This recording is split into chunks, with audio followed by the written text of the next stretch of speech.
Halo semuanya, perkenalkan nama lengkap saya Matius Trisnawara. Di sini saya akan menjelaskan untuk ujian tengah semester mata kuliah SPK dan sistem cerdas. Oke, langsung saja ke nomor yang pertama. Yang pertama itu Pak Budi adalah seorang pengusaha yang memiliki beberapa cabang minimarket. Pak Budi berencana untuk membuka cabang baru dan mempertimbangkan 3 lokasi yang berpotensi, yakni lokasi A, B, dan C. Untuk menentukan lokasi yang terbaik, dia ingin menggunakan metode Simple Advanced Weighting atau SAW dengan bantuan DSS yaitu Excel dan Python. Nah, kriteria-kriteria yang akan digunakan dalam pengambilan keputusan ini yaitu yang pertama, K1 itu jumlah penduduk di sekitar lokasi atau orang. K2 adalah jarak lokasi lainnya yang sudah ada, itu hitungnya dari per kilo. Lalu untuk K3 itu tingkat persaingan dengan minimarket lain, skalanya 1 sampai 10, di mana 1 adalah persaingan rendah dan 10 adalah persaingan tinggi. Nah, yang keempat itu adalah kemudahan akses lokasi, itu skalanya dari 1 sampai 10, di mana 1 itu sulit diakses dan 10 itu mudah untuk diakses. Nah, untuk bobot ini bisa dilihat ada W1 sampai W4. W1 yaitu 0,40, W2 0,10, W3 0,30, W4 0,20. Bisa dilihat untuk W1 yaitu jumlah penduduk, W2 untuk jarak dari lokasi, W3 tingkat persaingan, dan W4 yaitu kemudahan akses. Nah, bisa dilihat untuk data masing-masingnya lokasi seperti terlihat di layar. Nah, langsung saja untuk yang perhitungan pertama kita menggunakan Excel. Oke, yang pertama itu adalah matriks keputusan. Bisa dilihat di sini ada kriterianya yaitu K1 sampai K4, lalu alternatifnya lokasi A sampai C. Nah, untuk K1 bisa dilihat lokasinya ada 3000, 1500, 2000. Nah, untuk begitu juga untuk kriteria yang kedua, K3 dan K4. Nah, untuk di bawah ini nilai minimal dan maksimal. Nah, cara kita menentukan nilai minimal ini bisa dilihat, kita cukup masukkan rumus Excel, min, lalu selanjutnya kita blok dari atas masukkan min. Nah, min ini langsung terhitung nilai minimalnya. Begitu sebaliknya juga untuk nilai maksimal. Kita masukkan rumus maksimal, blok dari atas sampai bawah, dia akan menentukan otomatis untuk nilai maksimalnya. Yang berikut itu hasil normalisasi. Nah, untuk pertama untuk lokasi A bisa dilihat rumusnya merupakan dari lokasi A dibagi dengan nilai maksimal dari penjumlahan lokasi A sampai C. Nah, makanya ini 3000 dibagi dengan 3000, maka hasilnya adalah 1. Berikut juga untuk lokasi B dan tabel-tabel berikutnya. Ini merupakan tabel kriteria yang kedua, yang pertama itu adalah K1. Sesuai dengan urutan tabel dari atas. Nah, yang berikutnya yaitu bobot. Nah, bobot sini ada W1 sampai W4. Ini merupakan dari soal. Bisa dilihat ini untuk bobotnya itu 0,40, 0,1. Nah, ini untuk nilai bobotnya. Nah, yang berikutnya kita menentukan cost dan benefit. Cost ini merupakan keuntungan, benefit itu merupakan keuntungan, sedangkan cost itu merupakan sama seperti kerugian. Nah, untuk cost ini merupakan ada K2 dan K3, sedangkan benefit itu ada K1 dan K4. Nah, untuk bisa kita dilihat untuk K2 dan K3 merupakan K2 itu merupakan jarak dari lokasi lainnya sudah ada. Nah, sedangkan K4 itu kemudahan akses lokasi. Itu juga itu untuk benefit. Benefit ada K1 dan K4. Nah, untuk K1 itu jumlah penduduk di sekitar lokasi dan itu kemudahan akses. Nah, untuk cost tadi merupakan K2 dengan K3. Itu jarak dari lokasi dan tingkat persaingan. Oke, berikutnya yaitu bobot sudah hasil yang diperoleh. Nah, bisa dilihat untuk nilainya yang pertama hasilnya 0,85 ini ditentukan dari hasil normalisasi ini dikali dengan tabel bobot lalu ditambahkan berikutnya. Misalkan dari sini untuk nilai C ini merupakan lokasi A ini kan 1 ini dikalikan dengan W1 lalu dijumlahkan dengan lokasi yang kedua dikali dengan W2 dijumlahkan dengan hasil perkalian. Hasilnya harus diurutkan, maka hasilnya adalah 0,85. Sedangkan lokasi B itu juga sama seperti lokasi yang pertama, merupakan hasil dari perkalian dan penjumlahan dari atas. Nah, untuk lokasi B yang pertama dikalikan dengan W1, lalu untuk K2 dikalikan dengan W2, lalu K3 dikalikan dengan 0,3 lalu dijumlahkan. Nah, bisa dilihat hasilnya yaitu 0,85, 0,725, 0,71, 8095. Nah, diurutkan nilai yang paling terkecil. Oke, sekarang kita masukkan kepada program Python. Nah, bisa dilihat program Python-nya, kita masukkan nilai alternatifnya, lalu kriteria dan cost benefit-nya, lalu kita masukkan nilai untuk kepentingannya. Nah, kita masukkan matriks alternatif kriterianya. Bisa dilihat skripnya ada di layar. Bisa dilihat ini hasilnya. Nah, kita langsung saja run. Kita lihat apakah hasilnya sama atau tidak. Nah, bisa lihat kan ini kan untuk bobotnya masih 0,4, 0,1. Nah, 3000 ini masih termasuk pada matriks. Yang ini. Lalu yang kedua, ini juga masih bobot. Ini merupakan hasil dari normalisasi. Bisa dilihat.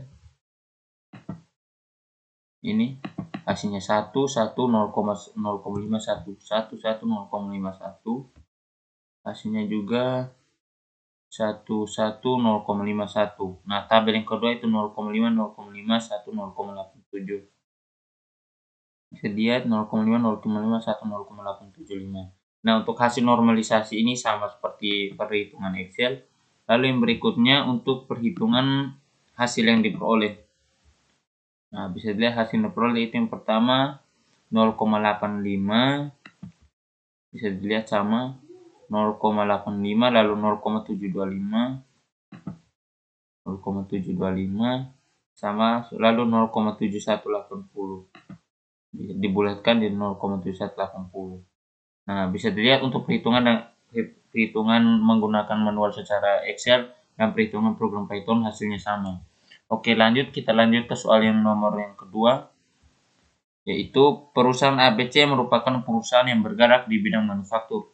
Untuk menghadapi persaingan yang semakin ketat, perusahaan ini memperkuat tim manajemen mereka dengan merekrut manajer baru yang kompeten.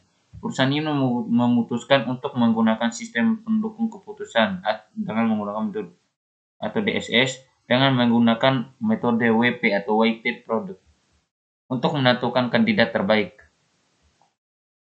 Nah, bisa lihat terdapat 4 kandidat yang akan dinilai berdasarkan 5 kriteria.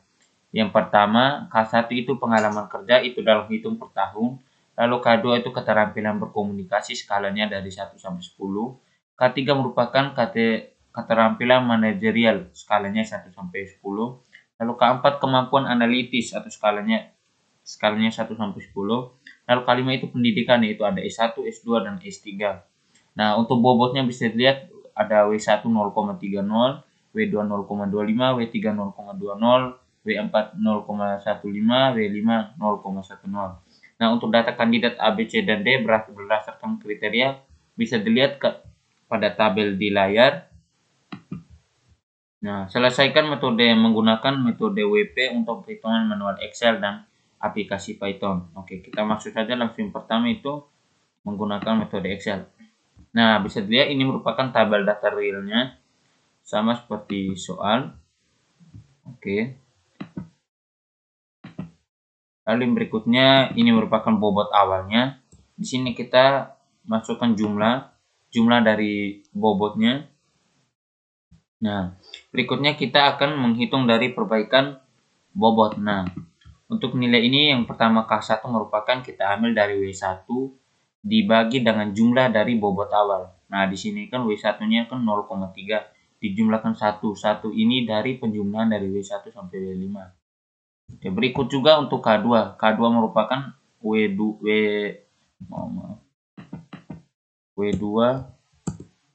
Nah, W2 dibagi dengan jumlah dari W1 sampai W5. Nah, untuk W2 kan 0,25 dibagi dengan 1 sama dengan hasilnya tetap 0,25. Berikut juga untuk K3 sampai K5. Nah, berikutnya kita menentukan nilai vektor S. Nah, nilai vektor S ini kita tentukan berdasarkan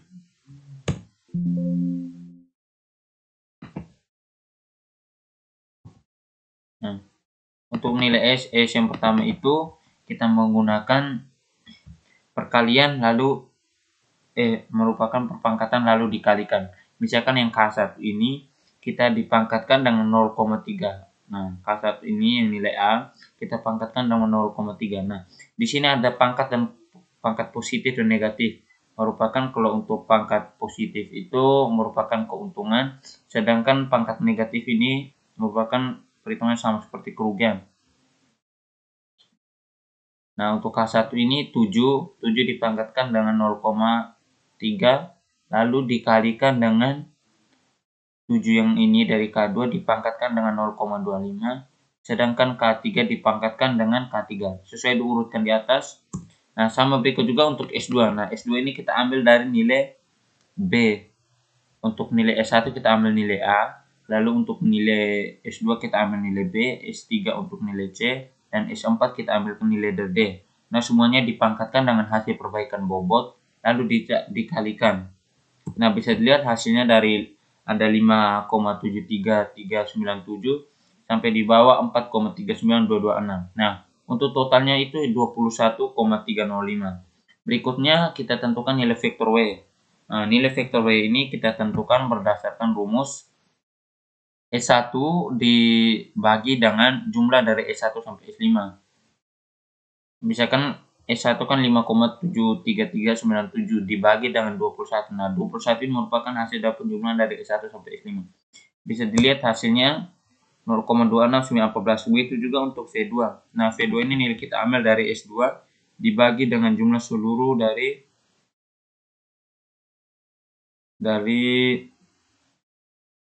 S1 sampai S2. Nah, begitu juga untuk V2. V2 ini merupakan dari S2 dibagi dengan totalnya dari keseluruhan. Itu juga untuk V3 itu kita ambil dari S3 lalu dibagi dengan total dari S1 sampai S5. S4. Begitu juga untuk V4. Nah, untuk peringkatkan kita tentukan dari nilai yang terkecil. Oke, bisa dilihat hasilnya ada yang pertama itu 0,27, yang kedua 0,26, yang ketiga 0,25, dan yang keempat adalah 0,20. Nah, untuk sekarang kita masuk ke program Python. Nah, untuk program Python kita tentukan apakah hasilnya sama atau hasilnya. Nah, untuk skripnya bisa dilihat. Nah, ini merupakan data kandidat, lalu kita masukkan bobot kriteria dan rumusnya benefit cost. Nah, langsung saja di sini saya run apakah hasilnya sama atau tidak.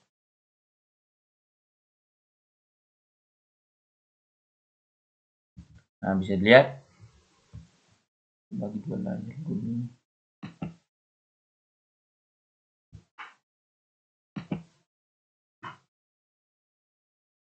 Oke, bisa dilihat.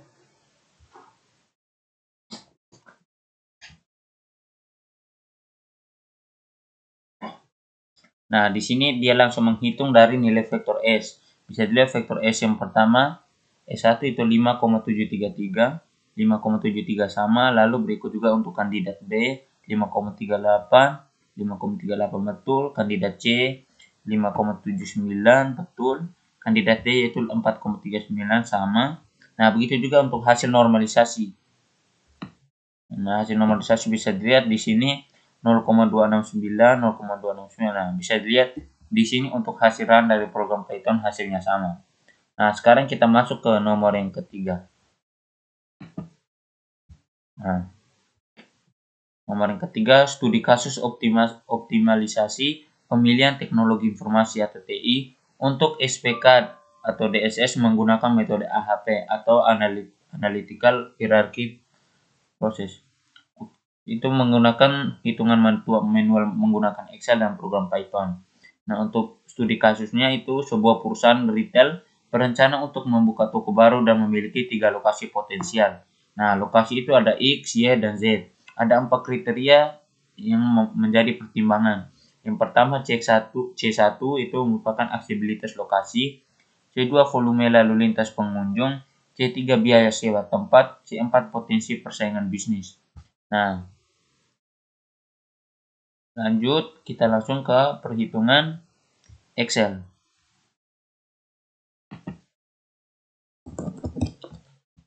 Oke, langsung saja kita ke program Excel. Nah, bisa dilihat untuk alternatif kriterianya, tabelnya bisa dilihat ini kita ambil dari data realnya. Lalu berikutnya kita tentukan normalisasi. Nah, untuk hasil yang pertama ini kita tentukan dari C1 ini kita bagi dengan hasil dari jumlah dari C1 dari sampai C4 dari yang tabel C1. Misalnya 1 dibagi dengan 1,67, maka hasilnya adalah 0,596. Begitu juga untuk C2 yang di tabel C1, hasil itu 0,33 dibagi dengan jumlah dari atas sampai bawah. Begitu juga untuk baris yang berikutnya. Nah, untuk sebelah ini sama, hanya beda kita ambil dari tabel C2 dibagi dengan jumlah di bawah. Sama selanjutnya untuk C3, yaitu merupakan 7, misalkan 7 ini dibagi dengan 16, maka hasilnya ini. Begitu juga untuk C4. Nah, berikutnya kita jumlah. Jumlah ini merupakan penjumlahan dari C1 ini, hasil C1. Kita jumlahkan semua menggunakan rumus, bisa dilihat seperti di layar. Nah, begitu juga untuk baris yang kedua, kita jumlahkan dari tiap baris. Nah, berikutnya kita tentukan ingin value-nya. Itu merupakan penjumlahan ini dibagi dengan 4. 4 dari mana? 4-nya jumlah data ini. Maka bisa lihat sama seperti yang kedua ini, hasilnya sama, misalnya yang ini dibagi dengan 4. Misalnya 0,1 dibagi dengan 4. Nah, hasilnya 0,26. Nah, hasilnya sama. Begitu untuk proses menggunakan rumusnya. Nah, begitu juga untuk kita tentukan. Lalu kita tentukan ingin vektornya. Nah, ini merupakan dari perkalian. Ini untuk tabel yang pertama C1 dipangkatkan dengan 0,55 untuk hasil dari ingin value-nya. Lalu untuk C2 dipangkatkan dengan bahasa yang kedua. Dikalikan bukan dipangkatkan. Maksudnya misalkan 1 dipangkatkan dengan 0,55 lalu ditambah dengan 3 yang dikalikan dengan 0,26. Nah, bisa dilihat untuk hasilnya seperti di layar. Nah, untuk sama seperti berikutnya yang kedua ini. Ini kita tinggal ambil nilai C2, berikutnya untuk baris yang ketiga kita ambil nilai C3, lalu untuk baris yang keempat kita ambil C4. Nah, dan berikutnya untuk hasilnya sudah dapat semua, kita ambil, kita tentukan nilai T. Nah, nilai T ini kita tentukan merupakan dari hasil pembagian lalu dibagikan dengan 4. Nah, untuk yang pertama ini ingin faktor dibagi dengan ingin value, lalu dijumlahkan dari per barisnya. Misalkan ini 2,35 dibagi dengan 0,55 ditambah dengan 1,099 dibagi dengan 0,26 ditambah dengan 0,22 dibagi dengan 0,05 lalu ditambah dengan 0,49 dibagi dengan 0,12 lalu dibagi, hasilnya dibagi dengan 4. Maka hasilnya bisa dilihat 4118 465665 dibulatkan dengan 119 4,119. Nah, berikutnya kita tentukan nilai CI. Nah, untuk nilai CI ini merupakan dari nilai T ini dikurang 4, lalu 4-nya dikurang 1. Nah, untuk nilai C ini kan untuk hasil dari T, kita kurangkan 4, lalu dibagikan dengan 3. 3 itu hasil dari 4 kurang 1. Nah, berikut juga kita tentukan nilai untuk IR-nya. Nah, 0,9 ini merupakan hasil dari soal. Lalu berikutnya kita tentukan hasilnya. Nah, hasil ini kita menggunakan rumus pembagian, itu ambil nilai CI dibagi dengan nilai nilai IR. 0,039 ini dibagi dengan 0,9 ini, maka hasilnya adalah 0,043. Itu merupakan konsisten karena merupakan kurang lebih dari 0,1, maka hasilnya adalah konsisten. Sekarang kita lihat program Python apakah hasilnya sama atau tidak. Kita close program Python. Nah, bisa lihat untuk scriptnya. Nah, sekarang saya jalankan program Python-nya, kita lihat apakah hasilnya sama atau tidak.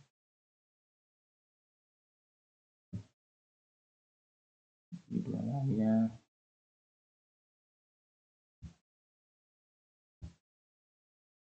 Oke.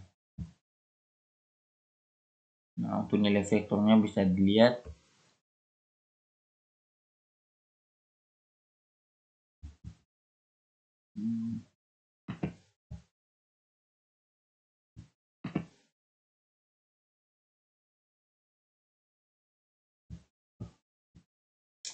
Nah, ini merupakan matriks perbandingan perpasangannya. Kita ambil dari data realnya atau data awalnya. Lalu untuk normalisasi. Nah, normalisasi bisa dilihat hasilnya sama 0,59, 0,18, 0,08. Bisa lihat untuk hasil normalisasinya sama. Lalu berikutnya penjumlahan normalisasi dari baris. Ini 2,23517, 0,23517 sama. Lalu untuk 0,105 sama. Lalu 0,027 sama. Lalu baris keempat 0,48 sama. Nah, berikutnya untuk nilai penjumlahan dari normalisasi berurutan dibagi dengan 6. Nah, yang ini. Nah, bisa lihat. Nah, biasanya 0,55 sama. Lalu 0,26 sama. 0,56 sama. Lalu 0,12 sama. Nah, berikutnya untuk vektor penjumlahan dari pairwise matrix. Nah, bisa dilihat hasilnya 0,355 sama, 1,099 sama, 0,2299 sama, dan 0,49 sama. Nah, berikutnya kita tentukan dari nilai T-nya. Bisa dilihat nilai T-nya ada 40,118. Nah, 41,1185 hasilnya sama. Lalu nilai CI 00,39 sama. Dan untuk IR-nya 0,9. Itu dibagi hasil bagian 0,04. Bisa lihat hasilnya 0,0439, hasilnya sama, maka ada konsisten. Jadi kesimpulannya program Python dengan Excel hasilnya sama. Nah, berikutnya kita lanjut ke pertanyaan.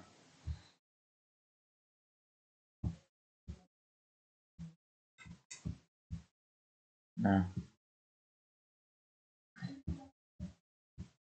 oke, pertanyaan kedua, jika perusahaan memberikan bobot tambahan 10% untuk kriteria C2 dan mengurangkan bobot C1 sebatas 10%, jelaskan bagaimana ini bisa mempengaruhi keputusan yang diambil.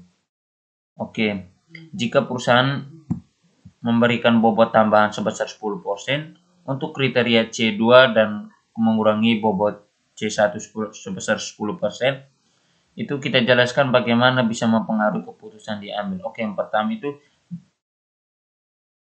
itu peningkatan untuk bobot C2 yang 10%. Nah, dengan memberikan bobot tambahan sebesar 10% itu untuk C2, itu akan dapat meningkatkan pentingnya kriteria tersebut dalam proses pengambilan keputusan.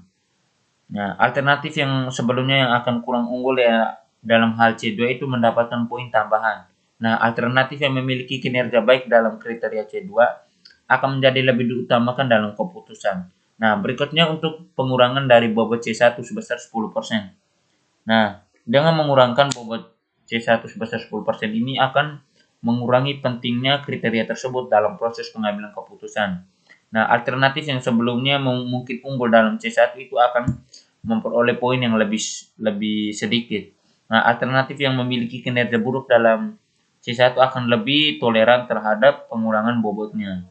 Oke, itu jawabannya. Lalu berikutnya untuk apa yang dimaksudkan dengan analisis sensitivitas dalam konteks AHP dan mengapa itu penting. Oke, analisis sensitivitas dalam konteks AHP itu atau analytical hierarchy process itu adalah sebuah metode yang digunakan untuk mengukur sejauh mana hasil dari proses pengambilan keputusan AHP dapat dipengaruhi oleh perubahan bobot dan preferensi yang diberikan pada kriteria atau alternatif yang dievaluasi. Nah, dalam metode AHP biasanya terdapat berbagai kriteria dan alternatif yang harus diberi bobot relatif dan peningkatan untuk memprioritaskan mereka. Analisis sensitivitas membantu dalam memahami bagaimana perubahan kecil dan dalam bobot atau preferensi bisa mempengaruhi hasil akhir dari proses ini. Nah, mengapa untuk pentingnya analisis sensitivitas dalam AHP itu karena dapat mengukur ketidakpastian, yaitu evaluasi dampak perubahan, peningkatan kualitas keputusan, transparansi keputusan, dan yang terakhir itu menghindari manipulasi. Nah, untuk pertanyaan yang kedua, jelaskan bagaimana metode AHP diintegrasikan ke dalam DSS untuk membuat proses pengambilan keputusan untuk menjadi lebih sistematis dan terstruktur. Oke. Nah, dalam metode AHP itu dapat diintegrasikan ke dalam SPK atau DSS untuk membantu membuat proses pengambilan keputusan lebih sistematis dan terstruktur. Saya akan menyebutkan beberapa langkah integrasi AHP ke dalam DSS. Nah, yang pertama itu kita identifikasi masalah keputusannya terlebih dahulu, lalu kita membangun hierarki. Berikutnya kita akan melakukan pengumpulan data, lalu penentuan bobot, lalu kita membandingkan pasangan berpasangan atau pairwise comparison. Nah, berikutnya kita lakukan perhitungan prioritasnya. Berikutnya juga kita akan melakukan analisis sensitivitasnya. Lalu kita buat perankingan. Nah, lalu kita visualisasi dan yang terakhir kita melakukan keputusan. Nah, DSS ini dapat memberikan visualisasi hierarki. Hasil perbandingan pasangan berpasangan ini dihitung bobot dan peringkat alternatif ini dapat membuat proses pengambilan keputusan lebih transparan dan mudah lebih dipahami. Nah, untuk pertanyaan yang terakhir itu apa kelebihan dan kekurangan dari AHP dalam konteks DSS dan bagaimana kekurangan tersebut bisa diminimalisir. Oke. Nah, untuk AHP itu kan metode alat yang kuat untuk digunakan dalam konteks sistem pendukung keputusan atau SPK, tetapi tidak semua metode memiliki kelebihan dan kekurangan. Nah, berikut saya akan menyampaikan beberapa kekurangan dari metode AHP. Nah, yang pertama itu keterbatasannya data, lalu dia subjektif, lalu kompleksitas perhitungan, dan yang terakhir itu sensitivitas terhadap perubahan bobot. Nah, untuk kelebihan dari AHP itu struktur dan hierarki, lalu pendekatan multi kriteria, konsisten, dan analisis sensitivitas. Oke. Nah, bagaimana cara mengurangi kekurangan dari AHP? Yang pertama itu kita validasi data. Nah, pastikan data yang kita gunakan dalam AHP adalah data yang valid dan relevan. Pemahaman yang lebih baik tentang masalah keputusan dan kualitas dapat membantu mengurangi keterbatasan ini. Nah, yang kedua itu konsistensi preferensi. Dalam DSS penting untuk mengukur dan meminimalkan ketidakkonsisten dalam preferensi. Teknik validasi dan konsistensi AHP dapat membantu. Nah, yang berikut itu transparansi dan justifikasi. Itu dokumentasi dan jelaskan beberapa mengapa bobot perbandingan pasangan berpasangan tertentu diberikan. Ini dapat membantu mengurangi subjektivitas dan membuat proses lebih transparansi. Nah, yang terakhir lalu berikutnya untuk analisis sensitivitas. Itu kita lakukan analisis sensitivitas untuk lebih memahami bagaimana perubahan bobot memengaruhi hasil. Ini dapat membantu mengidentifikasi dan mengurangi dampak perubahan bobot yang tidak kita inginkan. Nah, dan yang terakhir itu pelatihan dan konsultasi. Nah, itu memberikan pelatihan kepada pengambil keputusan dan konsultasi dengan ahli AHP yang dapat membantu mengatasi kompleksitas perhitungan dan keputusan yang benar-benar berstruktur. Nah, itu untuk merupakan pertanyaan dari nomor 3. Nah, di sini sudah selesai untuk hasil penjelasan dari saya. Mungkin sekian saja video dari saya. Sekian dan